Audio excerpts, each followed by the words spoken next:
Hi everybody, it's Kathy here from Kathy Loves to Scrap, and I'm coming to you from the land down under today, and I have a Scrapasketch creative team layout for the Friday sketch at scrapasketch.com, where you can find all these amazing sketches, and this one is from the Facebook group for the Friday sketch number 136.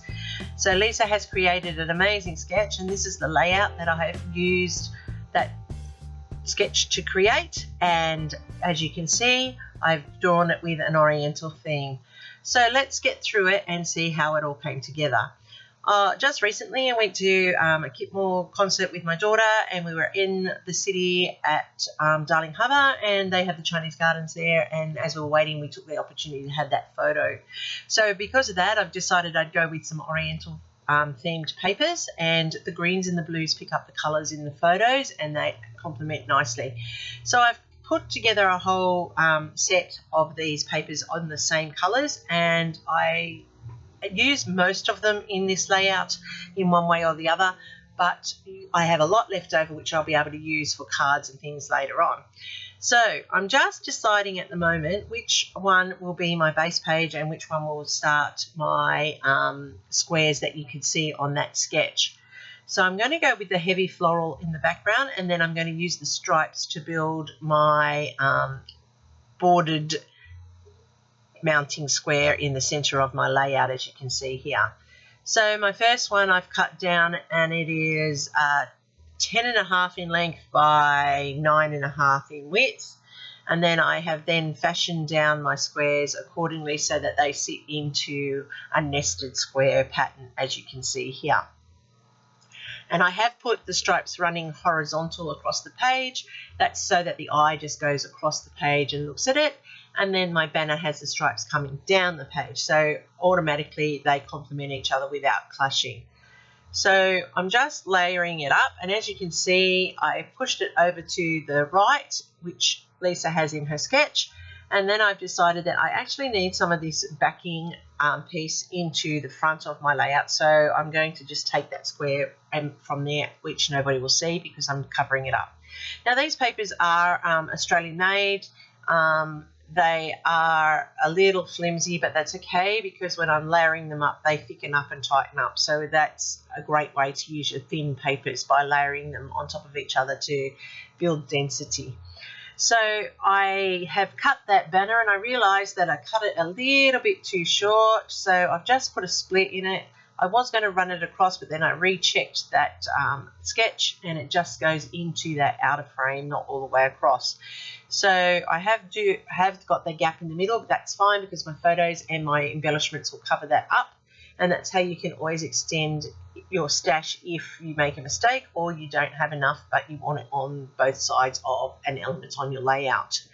So both of these photos I'm going to overlap. Now my photos will be in the opposite tucking to Lisa's, and that's because of the photos.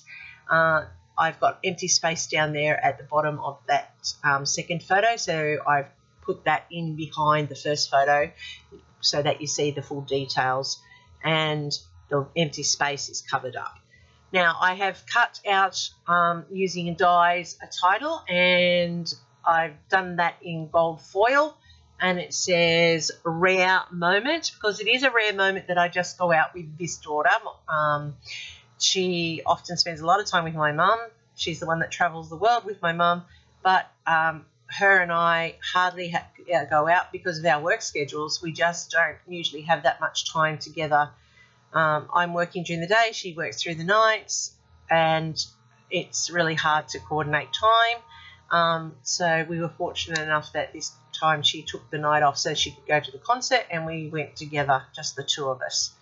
So I've put that title onto this banner which Lisa has across her sketch, and it says rare moment, as I said.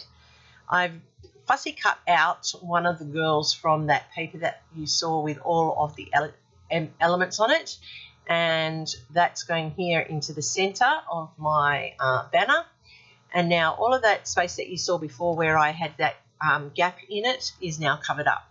I thought at the top of this page that the page needed something to make it a butt to the layout. It just looked funny sitting there on top. So I've put the flower fussy cut border that I took out of that element page.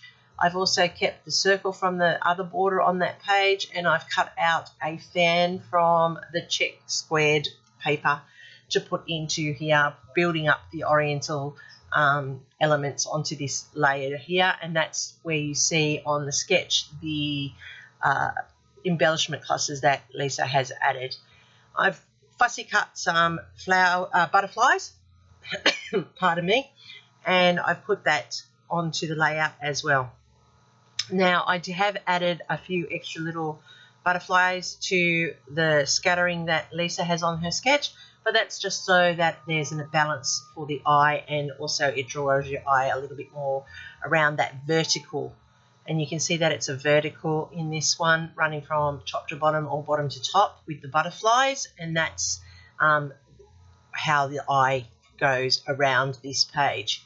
Now that little saying that I just tucked in down the bottom, I did go to Google Translate and it says harmonious, and that's what it was. It was a harmonious night, which is pretty unusual for a night with this daughter. She is often very agitated around people, so it can become quite stressful for most people when they're with her, but when she's on one-on-one, she's okay. So I just didn't like that they were sitting there flat against that layout, so I've gone ahead with a gold permanent marker, which one this bit like a this one's a thicker pen, and I've just gone around the outline with a lazy line, and that has given it the finish that it needed to lift it off that busy background. I'm just going to add in the date, which was 28th of September this year, and I'm going to put that down the bottom of the layout just so there's a time frame of when this happened. And as you can see, the layout complements the colours of the photos. Nothing is overpowering, yet the photos still are front and centre on this layout despite the busyness of the papers. So that's how important colours are. You can see that border I placed along there to edge it. You can see the fussy cut elements happening there. You can see that all the colours have been picked up out of the photos, and that is why the photos still are predominant on this layout. It's a great sketch, number 136. Check out the Facebook page. That's every Friday. There's a new sketch that Lisa puts up, and we get to work them for you. I'm really excited with how this turned out. I love all of the colours in this layout. Don't be afraid to mix and match, but always use your photos to guide you. Remember, there are no wrongs in scrapbooking. A sketch is a jump-off point, and you can find them at Scrapasketch Premium, www.scrapasketch.com, or you can find us in the Facebook group where you can see the sketches on a Friday, or you can now see it on Instagram as well. And Lisa is doing a great job.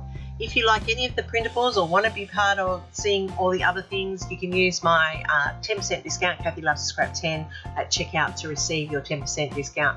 I'm Kathy from Kathy Loves Scrap, coming to you from the land down under. Give me a thumbs up if you like something today. Don't forget to hit that subscribe button. I really appreciate everybody who has subscribed and continue to do so. Leave me a comment. I'll get back to you as soon as I can. Ask me a question, I'll answer. I'm Kathy from Kathy Loves Scrap. You can find me on all my socials under that, including Instagram, where all my layouts end up, even those without a video. Happy scrapping. Thanks for watching. See you next time.